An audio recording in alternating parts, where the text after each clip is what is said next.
الحمد لله نحمده ونستعينه ونستغفره ونؤمن به ونتوكل عليه ونعوذ بالله من شرور أنفسنا ومن سيئات أعمالنا من يهد الله فلا مضل له ومن يضلله فلا هادي له ونشهد أن لا إله إلا الله وحده لا شريك له ونشهد أن سيدنا وسندنا وحبيبنا وطبيبنا وحبيب ربنا وحبيب قلوبنا ومحبوبنا ومرشدنا وأولانا ومولانا محمدا عبده ورسوله أرسله بالحق بشيرا ونذيرا وداعيا إلى الله بإذنه وسراجا وقمرا منيرا أما بعد فقد قال الله تبارك وتعالى في كلامه المجيد وفي فرقانه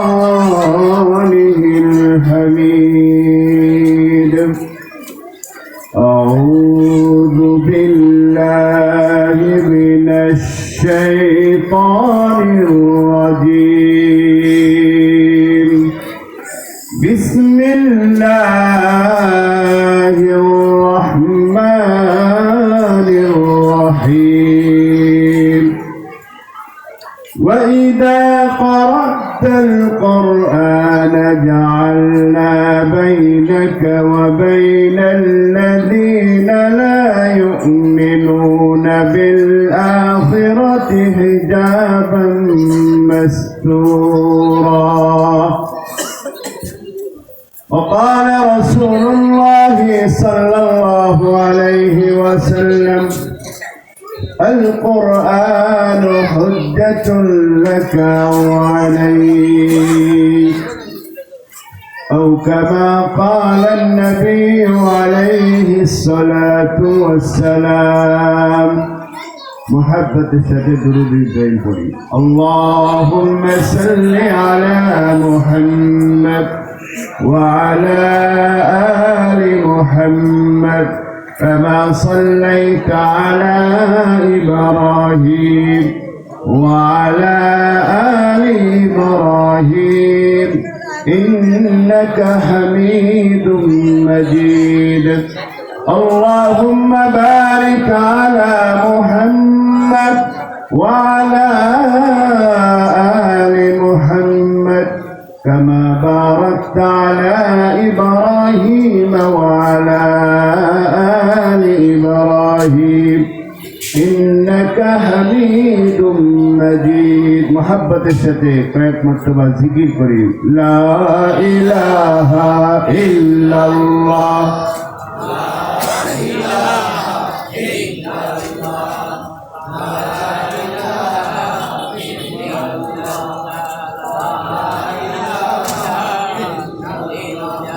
لا إله إلا الله لا إله إلا الله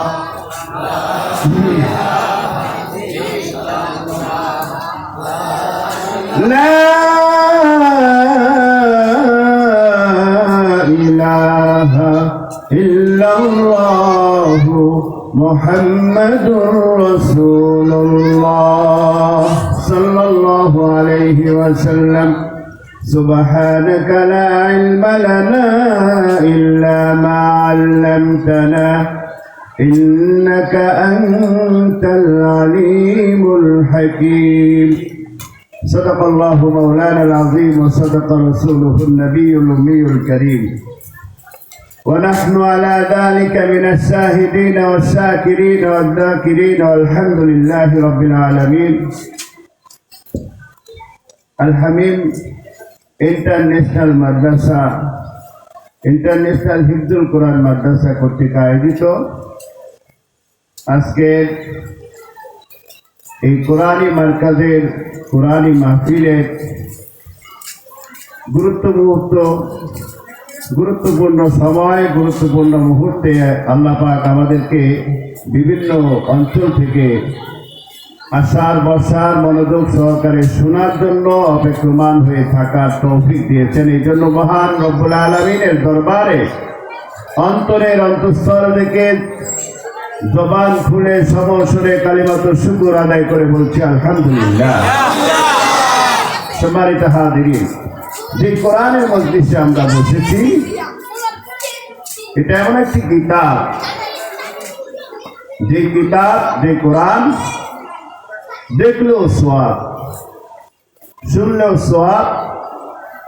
আমি পড়তে পারি না, শুধু কোরআন নিয়ে আমি আফসোস করলাম যে আমি শিখতে পারলাম না। এই আফসোসের কারণে আমার আমল নামায় সোয়াব দিয়ে দেওয়া হবে এবং কোরআন নিয়ে গবেষণা করে নিজের জীবনকে বাস্তবায়নের চেষ্টা করলেও আল্লাহ পাক আমল নামায় সোয়াব দিয়ে দিবেন। শুধু এতটুকুই নয়, কোরআন কারীম যারা তেলাওয়াত করবে প্রত্যেক হরফে 10টি করে নেকি তো পাওয়া যাবেই। আরো বড় সুসংবাদ আছে, যে ব্যক্তি কোরআন শরীফ তেলাওয়াত করছে যদি তার কোনো অন্যায় না হয়, যদি হিংসুক কোনো শত্রু তাকে আক্রমণাত্মক ভাবে ধেয়ে আসে, কোরআন কারীম তেলাওয়াতের মাধ্যমে তেলাওয়াতের কারণে আল্লাহর কুদরতি ছায়া শত্রু এবং তেলাওয়াতকারীর মাঝে এমন ভাবে আল্লাহ ঢেলে দেন যে শত্রু যদি তার গা ঘেঁষে যায় তারপরেও কোরআন তেলাওয়াতকারীকে দেখতেও পায় না, তার আওয়াজও শুনতেও পায় না। সুবহানাল্লাহ। এত দামি কিতাব, আজকে সেই কোরআনের মার্কাজের মাহফিলে আল্লাহ তাআলা আমাদেরকে একত্রিত হওয়ার তৌফিক দিয়েছেন। এই জন্য জোরে শুকরিয়া আদায় করে বলি আলহামদুলিল্লাহ। এত কিছু আমি বললাম, এত বিশাল বিশ্লেষণ আলোচনা করার তো সময় নেই। আমি এখানকার মেহমান নয়, আমি মেজবান। এই মাহফিলের আমি একজন আয়োজক বললেই চলে, আমাদের এলাকার প্রতিষ্ঠান। আল্লাহ পাক এই আল হাবিব ইন্টারন্যাশনাল হিফজুল কোরআন মাদ্রাসাকে কিয়ামত পর্যন্ত কবুল করেন এবং স্থায়ী জায়গার উপরে আল্লাহ তাআলা এই খেদমতকে স্থায়ী জায়গার উপরে নেওয়ার এবং বিশাল আকারে জামিয়া হিসেবে আল্লাহ তাআলা কবুল করে নেন। যাই হোক, কোরআন কারীম শুধু তেলাওয়াত করল, শুধু তেলাওয়াত করছে, নবীকে দিয়ে উদাহরণ দিন। রাসূল করিম সাল্লাল্লাহু আলাইহি ওয়াসাল্লাম মক্কার সামনে বসে কোরআন কারীম তেলাওয়াত করছে, পাশে সিদ্দিক আকবর রাদিয়াল্লাহু তাআলা পাশেই বসা। সময়টা ছিল আবু লাহাবের উদ্দেশ্যে, আবু লাহাবের চরিত্রের বিরুদ্ধে তার উপরে গজবের যেই ভয়ঙ্কর যে সূরা আল্লাহ নাযিল করেছেন, সূরাতুল লাহাব, সেই সূরাতুল লাহাব অবতীর্ণ হওয়ার পর আবু লাহাবের স্ত্রী উম্মে সালিম রাসূল করিম সাল্লাল্লাহু আলাইহি ওয়াসাল্লামের দিকে ধেয়ে আসছিল এবং গাল মন্দ করতে করতে মুখে বিড়বিড় করে নিজের রাগ প্রকাশ করতে করতে ধেয়ে আসছিল যে কোথায় সে মুহাম্মদ যার অভিযোগে আমার স্বামী আবুল আহাবের উপরে, আবুল আহাবের বিরুদ্ধে কোরআনের আয়াত নাজিল হয়েছে, সূরা নাজিল হয়েছে। আজকে আমি তাকে দেখে ছাড়ব। সিদ্দিক আকবর রাদিয়াল্লাহু তাআলা রাসূল করিম সাল্লাল্লাহু আলাইহি ওয়াসাল্লামের কর্ণকুহরে ইশারা করলেন, হুজুর এখানে বসা যাবে না, উম্মে সালিম আপনার দিকে ধেয়ে আসছে, আপনার উপরে আক্রমণ চালাবে। বিশ্ব নবী আকে নামদারে তাজদারে মদিনা হাবিবে কিবরিয়া শফুল আম্বিয়া সাইয়্যিদুল মুরসালিন ইমামুন নবীন রাহমাতুল লিল আলামিন খাতামুন নবীন মুহাম্মাদুর রাসূলুল্লাহ সাল্লাল্লাহু আলাইহি ওয়াসাল্লাম হযরত আবু বকর সিদ্দিককে কোনো জবাব না দিয়ে শুধু কোরআন তেলাওয়াতের ভিতরে লিপ্ত আছেন। রাওয়ায়াতে পাওয়া যায় সূরা ইয়াসিনের প্রথম আয়াত থেকে 7 আয়াত পর্যন্ত নবীজি যখন তেলাওয়াত করতেছিলেন, উম্মে সালিম তখন নবীজির এত কাছে তার চিৎকার চেঁচামেচির আওয়াজে কান ভারী হয়ে যাচ্ছে। তার শরীর রাসূল করিম সাল্লাল্লাহু আলাইহি ওয়াসাল্লামের শরীরের সাথে কেমন যেন লেগে যাচ্ছে। এত কাছাকাছি আসার পরেও তার দুই চোখে আমার নবীকে দেখার সুযোগ আল্লাহ দেন নাই। সুবহানাল্লাহ। আল্লাহ পাক রব্বুল আলামিন নবীকে সম্বোধন করে বলছেন, ওয়া ইযা ক্বারাতাল কুরআন জাআলনা বাইনাকা ওয়া বাইনাল্লাযীনা লা ইউমিনুনা বিল আখিরাতি হিজাবাম মাসতুরা। যখন কোন ব্যক্তি ইয়াকিনের সাথে, ঈমানের সাথে এই কোরআনে কারীমের সূরা অথবা আয়াত তেলাওয়াত করতে থাকবে, আমি আল্লাহ কুদরতিভাবে তার এবং তার শত্রুর মাঝে এমন পর্দা এঁটে দিব যে পর্দার কারণে শত্রু তাকে কোনোদিন দেখতে পাবে না। সুবহানাল্লাহ। এটা আল্লাহ পাক সর্বপ্রথম নবী আলাইহিস সালাতু ওয়াস সালামকে দিয়ে উদাহরণ করেছেন। সুবহানাল্লাহ। আমাদেরকে শিক্ষা দেওয়ার জন্য। আর পৃথিবীতে একজন কুতুব ছিলেন যিনি কোরআনে কারীম শিখতে পারেন নাই, জীবনে কারো কাছ থেকে তেলাওয়াত শিখতে পারেন নাই, শুধু দেখতেন। সকালে যখন কর্মে বের হতেন তখন কোরআনে কারীম খুলতেন, আফসোস করতেন, ঘন্টা খানিক বসে বসে এই কোরআনে কারীমের উপরে প্রত্যেকটি আয়াতের নিচে আঙ্গুল বুলাতেন আর চোখের পানি ফেলে ফেলে বিড়বিড় করে কাঁদতেন আর কি যেন আফসোস করে বলতেন। আবার সন্ধ্যাবেলায় যখন ঘরে ফিরতেন, রাতে শোবার ঘরে যাওয়ার আগে নিজের বিছানায় বসে বসে 1 ঘন্টা যাবত এই কোরআনে কারীম খুলে আফসোস করতেন আর কি যেন নিজের মুখে বিড়বিড় করে বলতে থাকতেন আর কাঁদতে থাকতেন। এমন অবস্থায় যখন তার মৃত্যু হয়, বিশ্ব নবী সাল্লাল্লাহু আলাইহি ওয়াসাল্লাম সরকারে কায়নাতকে, ওই জামানার আরব কুতুবকে আল্লাহ পাক স্বপ্ন যোগে ইশারা করেন নবীর মাধ্যমে। নবী স্বয়ং বলেন, যাও অমুক এলাকায়, অমুক গ্রামে, অমুক বংশে এই নামে আব্দুল্লাহ নামক আমার এক উম্মত সে মৃত্যুবরণ করেছে, তুমি যাও তাকে গোসল করাও, তার কাপড় পরাও, তার জানাজা পড়াও, তাকে নিজ হাতে দাফন করাও, কারণ আল্লাহ পাক আমাকে নির্দেশ করেছে। সুবহানাল্লাহ। যখন ওই আল্লাহর কুতুব যখন তার কাছে চলে আসলেন, যখন তার দাফন কাফন সব কিছু সম্পন্ন করা হলো, তখন তার পরিবারকে জানতে চাইলেন, পরিবারের কাছে জানতে চাইলেন। সেটা একজন সাদা সিধে মানুষ ছিলেন, সে এত বড় ফজিলতের অধিকারী কিভাবে হলেন? তার ছেলে সন্তান, প্রতিবেশী সবাইকে জিজ্ঞাসা করার পরে কেউ সঠিক উত্তর দিতে পারেন নাই। যখন একজন মানুষের অভ্যন্তরীণ গোপন কথা জানে কে? জোরে বলেন না। আরে তার পারিবারিক গোপন তথ্য দিতে পারবে কে? তার পরিবার, তার সঙ্গিনী, স্ত্রী, সেই একমাত্র বলতে পারবে যে সে গোপনে কি আমল করছে। কারণ একই বিছানায় তারা দুজনেই কাছাকাছি অবস্থান করে।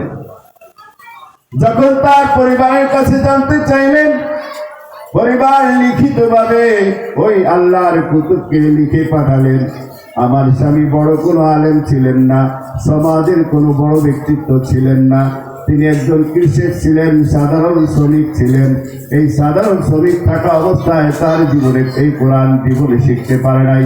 শুধু প্রতিদিন তার একটা কাজ ছিল, তিনি নামাজ পড়ে যখন ফজরের পরে কর্মে বের হইতেন, ঘন্টা খানেক যাবৎ কোরআন খুলে কোরআনের পৃষ্ঠাগুলো দেখতেন আর আফসোস করতেন। আবার শোবার করে সেইভাবে আফসোস করতে করতে বাতিসের ভিতরে তার চোখের পানি ভিজে যেত।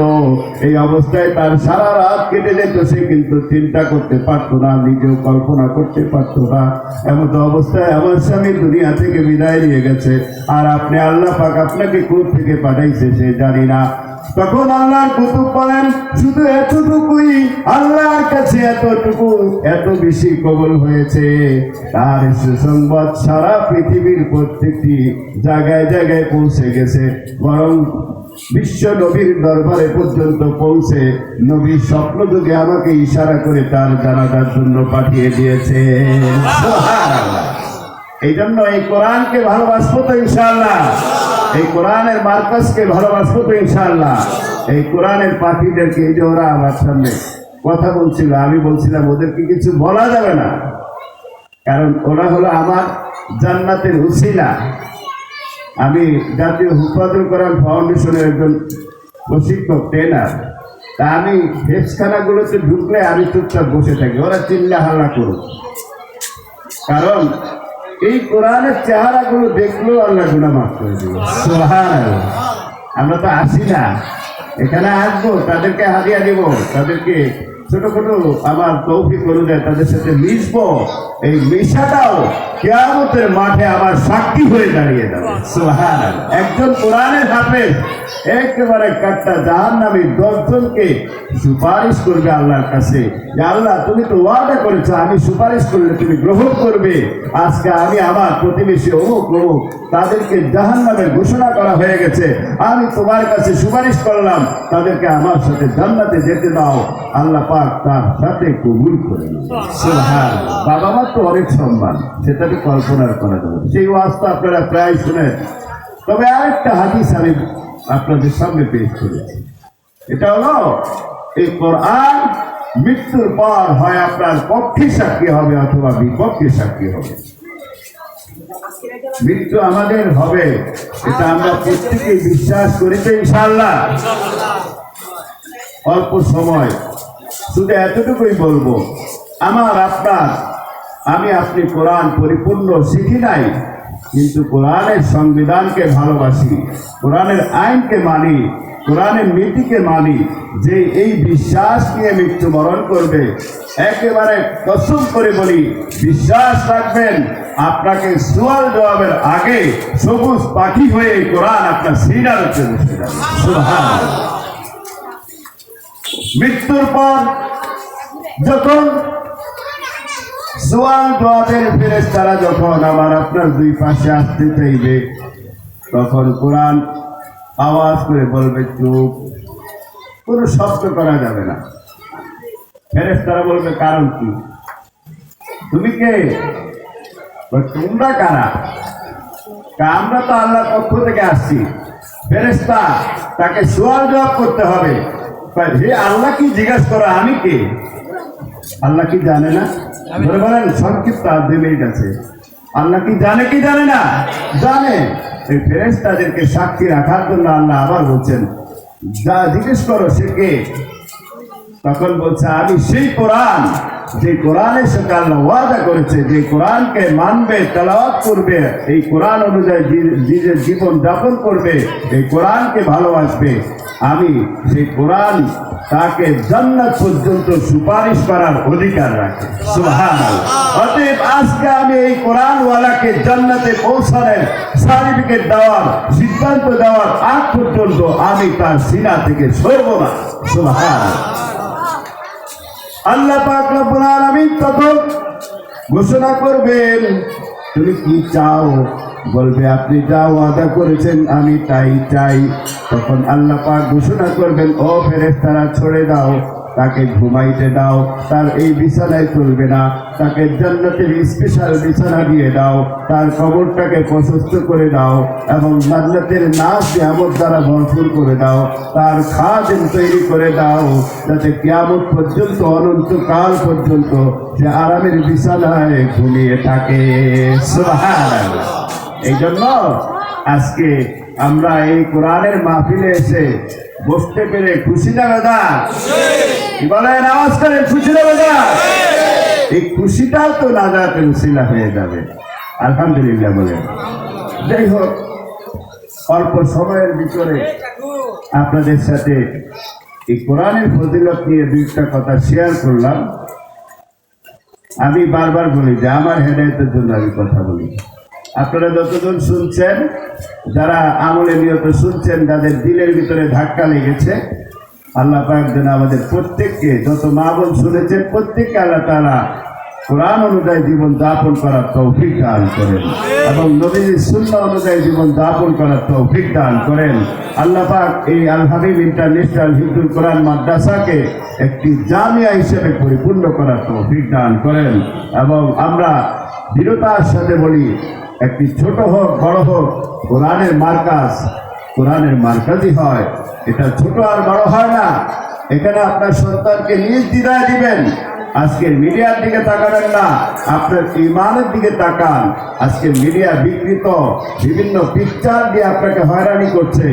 কিছু যে ঘটে না সেটা আমি বলবো না, কিন্তু এই সমস্ত এলাকার এই প্রতিষ্ঠান সেই প্রতিষ্ঠান নয় যেগুলো, সেই প্রতিষ্ঠান সেগুলো দেখলেই বোঝা যায়। এই যে পাশে বিশাল মাদ্রাসা, অনেক মাদ্রাসা আছে। এই জন্য আজকে আমরা আল হাবিব ইন্টারন্যাশনাল হিফজুল কোরআন মাদ্রাসার জন্য একত্রিত হয়েছি।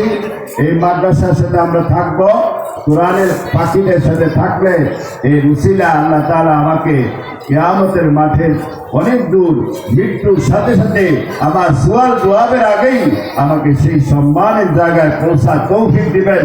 নওয়াজ নিয়ামতের জান্নাতুল ফেরদাউসের বাসিন্দা হিসেবে কবুল করে নেবেন। এই আশা জীবনের জন্য আমরা সবসময় রাখবো। আমার সন্তানদেরকে মাদ্রাসায় দেব এবং কোরআনের হাফেজ বানাবো। এটা বিশাল ফজিলত। হয়তো বা ধারাবাহিক আলোচনার ভিতরে ওলামায়ে কেরাম বলবেন। আল্লাহ পাক যতটুকু আলোচনা করেছি আমাকে, আপনাকে, সকলকে বুঝার, আমল করার তৌফিক দান করেন। ওয়া আখির দাওয়ানা আলহামদুলিল্লাহি রাব্বিল আলামিন। আসসালামু আলাইকুম ওয়া রাহমাতুল্লাহ।